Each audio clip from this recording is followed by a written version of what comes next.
Quelle doit être la première œuvre de la journée?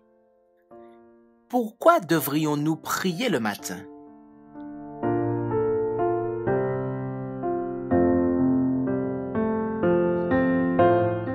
Écoute mes paroles, Seigneur. Considère ma méditation. Écoute la voix de mon cri, mon roi et mon Dieu, car c'est à toi que je prie. Tu écouteras ma voix au matin, Seigneur. Au matin, je dirigerai ma prière vers toi et je lèverai les yeux. Psaume 5, versets 1 à 3. Les premiers mots du matin.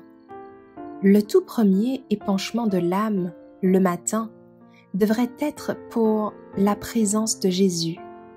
Sans moi, dit-il, vous ne pouvez rien faire.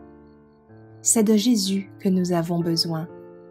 Sa lumière, sa vie, son esprit doivent être continuellement à nous. Nous avons besoin de lui à chaque heure.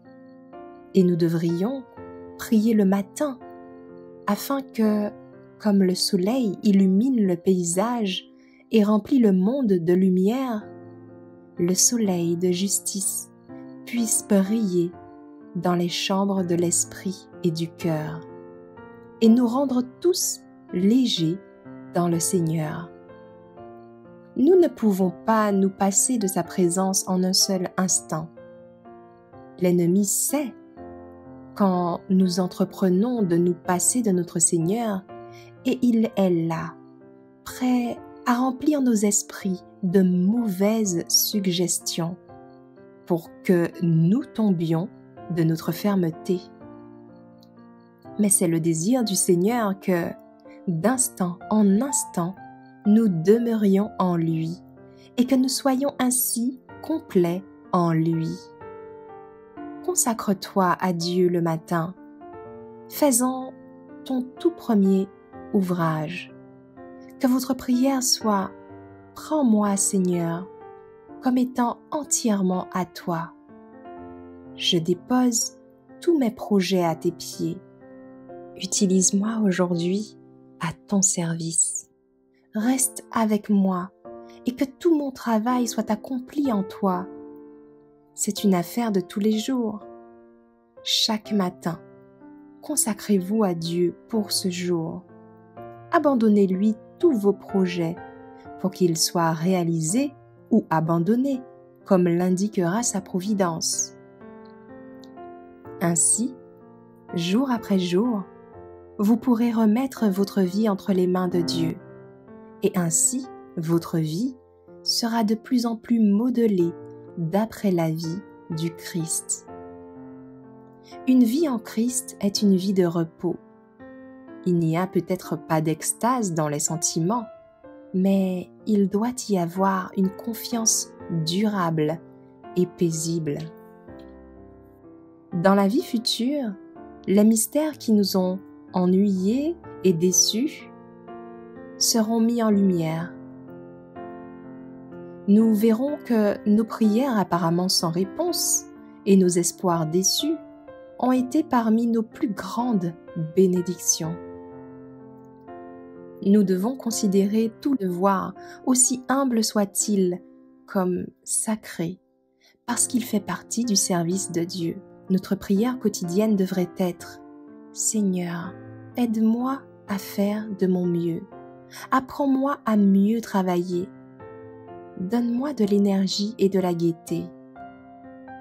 Aide-moi à mettre à mon service le ministère d'amour du Sauveur. » La prière quotidienne est aussi essentielle que la nourriture temporelle. Si nous voulons développer un caractère que Dieu puisse accepter, nous devons prendre des habitudes correctes dans notre vie religieuse. La prière quotidienne est aussi essentielle à la croissance dans la grâce et même à la vie spirituelle elle-même que la nourriture temporelle au bien-être physique. Nous devrions nous habituer à élever souvent les pensées vers Dieu dans la prière. Prions ensemble. Père bien-aimé, aide-nous à réaliser que sans l'aide du ciel, la présence et la puissance de ton esprit, nous ne pouvons rien faire de bon. Par conséquent, aide-nous à faire en sorte que nos paroles, nos actes, nos actions soient les meilleurs, parce que ton Esprit Saint nous donne le pouvoir d'accomplir ton ministère d'amour. Aide-nous à ne pas manger de la nourriture avant d'avoir mangé le pain de vie chaque matin.